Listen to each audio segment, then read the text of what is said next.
कक्षा 11वीं विषय भौतिक शास्त्र अध्याय 2 मात्रक एवं मापन। आज हम इसके अंतर्गत यह पढ़ेंगे कि भौतिक राशि की विमा क्या होती है, विमीय सूत्र क्या होता है, विमीय समीकरण क्या होता है। तो अंतिम तक इस वीडियो से जुड़े रहिए और इसे समझिए और विमीय समघातता का सिद्धांत भी समझिए। तो चलिए सबसे पहले समझते हैं कि विमा क्या होती है।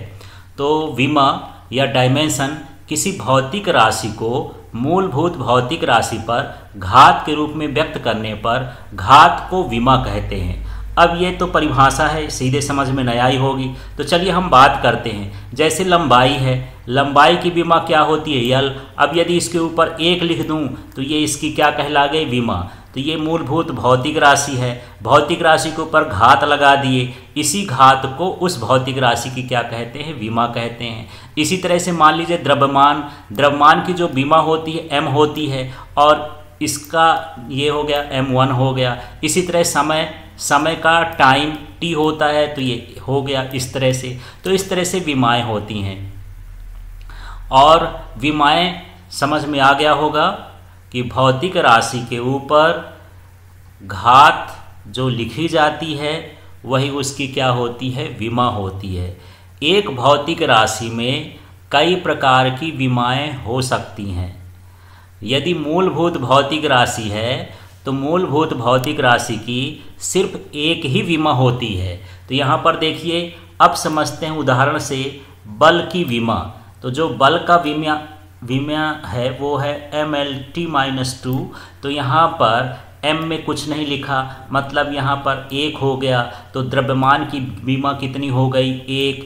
इसी तरह ये L मानी लंबाई है, लंबाई में भी घात की बात करें तो घात 1 होगी। तो लंबाई की विमा क्या हो गई, 1। इसी तरह से यहाँ समय में देख लें तो समय में t की घात -2 लिखा है, तो समय की विमा कितनी हो गई, -2 हो गई। तो इस तरह से ये सभी मूलभूत भौतिक राशि की विमाएँ हैं। इनके ऊपर घात लगा कर के हम इसे बल की विमा को व्यक्त कर रहे हैं। तो इन्हीं घातों को क्या कहते हैं, विमा कहते हैं।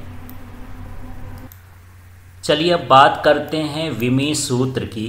डायमेंशनल फार्मूला किसी भौतिक राशि की विमा को वर्ग कोष्ठ के अंदर व्यक्त करना विमीय सूत्र कहलाता है।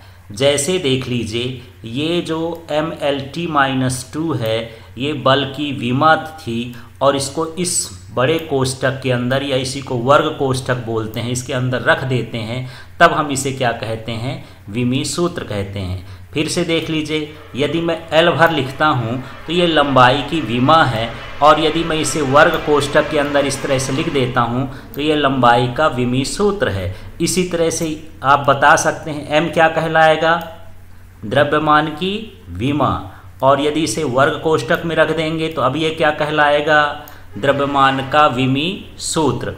इसी तरह से मान लीजिए यहाँ पर समय है तो समय की विमा क्या होती है, t, और यदि हम इसे वर्ग कोष्ठक में रख दूंगा तो ये समय का विमीय सूत्र कहला जाएगा। इस तरह से यदि किसी भौतिक राशि की विमा को वर्ग कोष्ठक के अंदर रख देते हैं तो उसे हम क्या कहते हैं, विमीय सूत्र कहते हैं। अब बात करते हैं विमीय समीकरण की। डायमेंशनल इक्वेशन ये क्या होता है, भौतिक राशि और विमीय सूत्र की तुल्यता को व्यक्त करना। अब यहाँ पर देखिए, ये विमीय सूत्र है और यहाँ पर ये बल है और इन दोनों के बीच में किसका चिन्ह लग गया, बराबर का। तो यहाँ पर ये भौतिक राशि हो गई, ये उसकी विमा हो गई, विमीय सूत्र हो गया, और इसको बराबर के चिन्ह से या तुल्यता से व्यक्त करते हैं तो इसे क्या कहते हैं, विमीय समीकरण। चलिए अब उदाहरण के लिए समझते हैं। फिर से यहाँ पर लंबाई की विमा क्या हो गई, L, इसमें वर्ग कोष्ठक लगा दिया तो ये क्या कहलाया, विमीय सूत्र।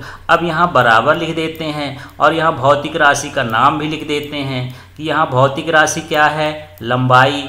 तो यहाँ पर अब ये लंबाई का क्या कहलाया, विमीय समीकरण। यदि हम एक तरफ भौतिक राशि लिख देते हैं, दूसरी तरफ उसका विमीय सूत्र लिख देते हैं, बराबर का बीच में चिन्ह लगा देते हैं, तो इसे हम क्या कहते हैं, विमीय समीकरण कहते हैं। अब चलिए इसमें अगला टॉपिक समझते हैं, विमाओं की समघातता के सिद्धांत को समझाइए। तो यहाँ पर समघातता का सिद्धांत या प्रिंसिपल ऑफ होमोजेनिटी होता क्या है। भौतिक राशियों को तभी जोड़ा या घटाया जा सकता है जब किसी समीकरण के दोनों पक्षों एवं सभी पदों की विमा समान हो। चलिए अब इसको समझते हैं, ये कहता क्या है। यदि मैं आपसे कहूँ कि 5 किलोग्राम शक्कर को 3 लीटर दूध से जोड़ के बताओ, क्या आप जोड़ सकते हो? नहीं जोड़ सकते हो, क्योंकि एक लीटर में है और एक क्या है, किलोग्राम में है।